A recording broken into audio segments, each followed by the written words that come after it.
There's something timeless about a moment just before battle. Everyone involved knows that some of them won't be walking away. And then someone speaks. Sometimes it's a king or it's a general. Sometimes it's a prayer from a soldier whispering only to himself. Welcome to Screenrated. Today we're counting down the 7 best movies that understood how powerful that moment can be.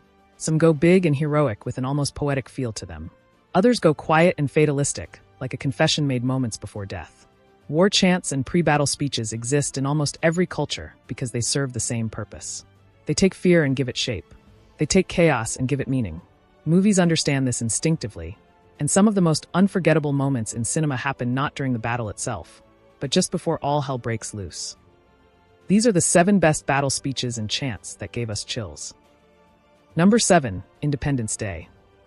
The speech before the final battle in Independence Day is famously grand, unapologetically emotional, and perfectly tailored to its time.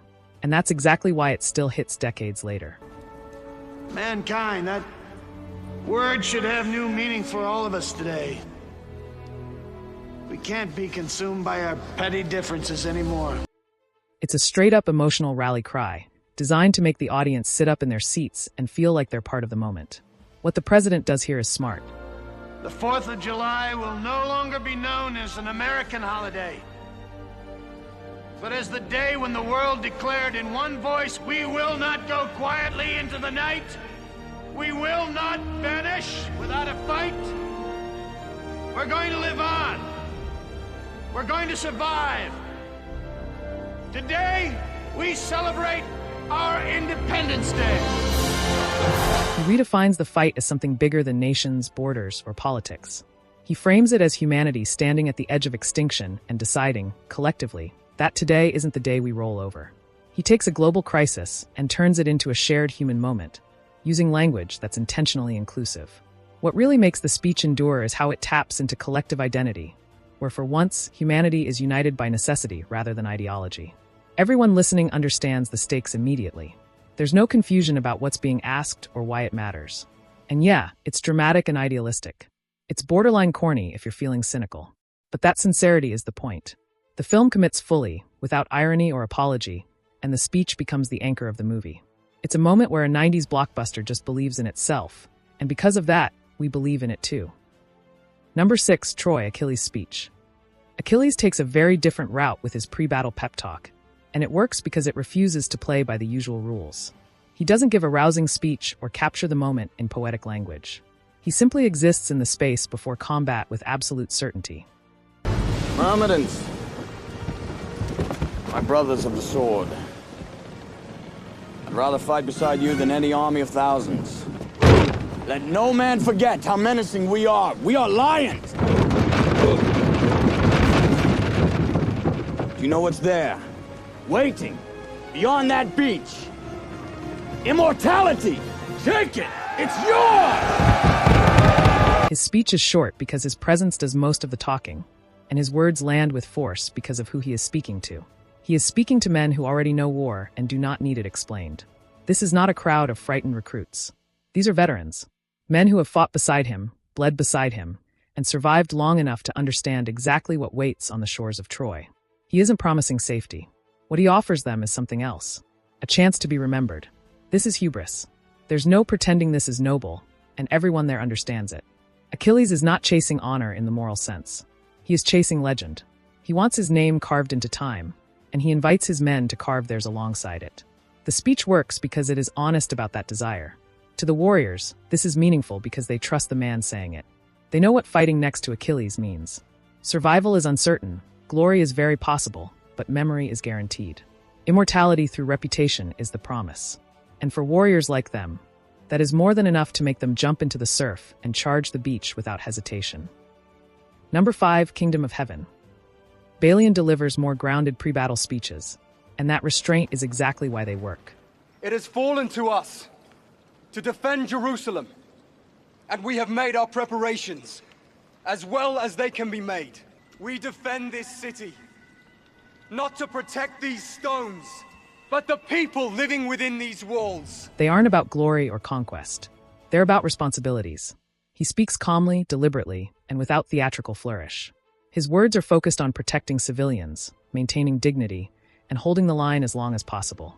What makes these moments compelling are their moral weight.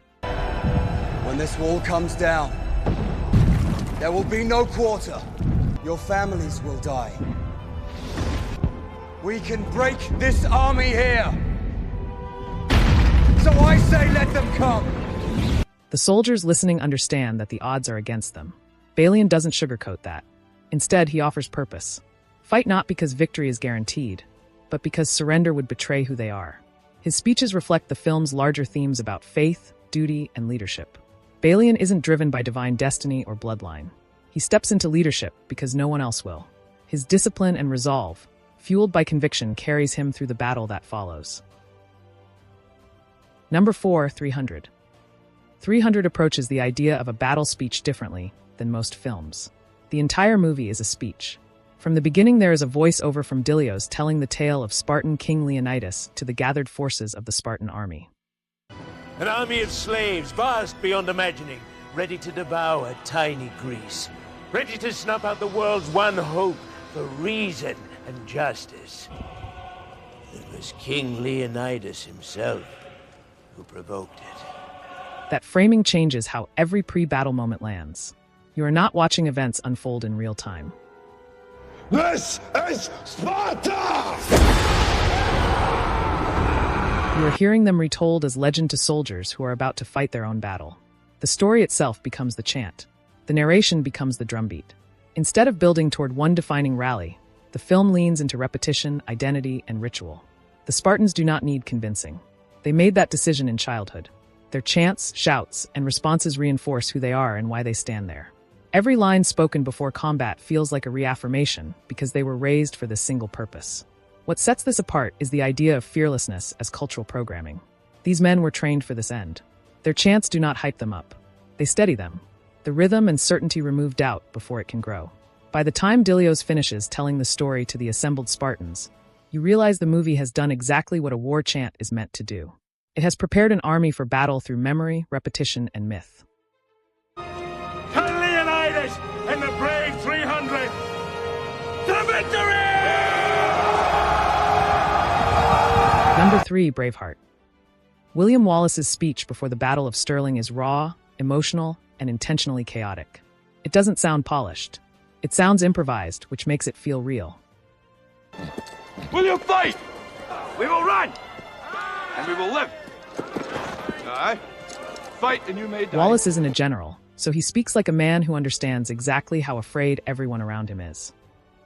Would you be willing to trade all the days from this day to He that? challenges the fear that's holding them in place. He tells them that death is something inevitable, but frames submission and obedience as something far worse. What makes this speech effective is its conversational tone. He's reacting to the crowd in real time, and when he lands on freedom, it doesn't feel forced. But they'll never take our freedom! The power of the scene comes from how personal it is. Wallace isn't asking them to die for a king or a flag. He's asking them to decide what kind of men they want to be remembered as. That choice, once made, removes hesitation. The result is one of the most quoted battle speeches in film history, not because it's poetic, but because it feels honest. Fear is acknowledged while death is accepted. Number 2, The Lord of the Rings, The Return of the King. King Theoden's speech before the charge of the rohirrim is one of the most iconic moments in modern fantasy cinema, and for good reason. It balances heroism and tragedy in a way very few films manage to pull off. Theoden isn't speaking to an army that expects to win. Everyone present understands that they are riding into near-certain death. Gondor is overwhelmed and the enemy is vast. Retreat isn't an option. And yet Theoden doesn't deny that reality that they're outnumbered. He acknowledges it head-on. His words escalate deliberately. He starts with resolve, then builds toward defiance, and finally unleashes controlled fury. Right now! Right now! Ride! Ride to ruin and the world's ending! He's not promising survival. He's redefining death as an act of meaning rather than defeat. What elevates the speech is how personal it feels. Theoden isn't some untouchable legend delivering rehearsed lines. He's an old king who has almost lost his kingdom, lost his son, and much of his hope. This speech feels like a man choosing how he wants his story to end. The horns sound, the horses charge, and for a brief moment, The audience understands why stories like this survive for generations. This is myth in motion, spoken aloud just before it becomes legend. Number 1. The 13th Warrior. The 13th Warrior delivers one of the most chilling pre-battle rituals ever put on screen, precisely because it doesn't sound like a speech at all. There's no rallying cry about victory, no promises of survival. What you get instead is a chant that feels ancient, communal, and deeply unsettling. Most war speeches promise glory after survival, and this one is rooted in reality. In Norse belief, dying with weapon in hand earns you a place in Valhalla, where fallen warriors feast and fight forever. So the chant becomes a mental switch. Once they accept death, fear loses its power. You can't terrify someone who's already made peace with dying. That theme comes full circle with Beowulf's death song. When he drags himself outside and begins chanting, it's not desperation. It's certainty. He is already walking into the afterlife, and the battle is simply the final step. Lo, there do I see my father. Lo, there do I see my mother and my sisters and my brothers. The other warriors join in. This is a group of men reminding themselves that death is not only possible, but likely. And that reality is not something to fear anymore. By the time the chant ends, fear has already been acknowledged and stripped of its power. What makes this scene even more memorable is Ahmad ibn Fadlan's perspective. He's an outsider, someone who didn't grow up with this worldview. In the halls of Valhalla, With the brave, they live. forever. Watching him slowly realize that this chant is a form of psychological armor, and then saying the words makes the moment even more powerful.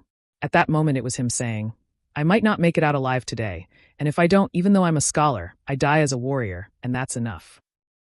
War chants and battle speeches work because they reveal something essential about the characters delivering them. Whether loud, poetic, or blunt, they capture the moment when fear is acknowledged and overcome. And that moment, more than any clash of swords, is where stories become legend. If you enjoyed this breakdown, make sure to like and subscribe. Thanks for watching.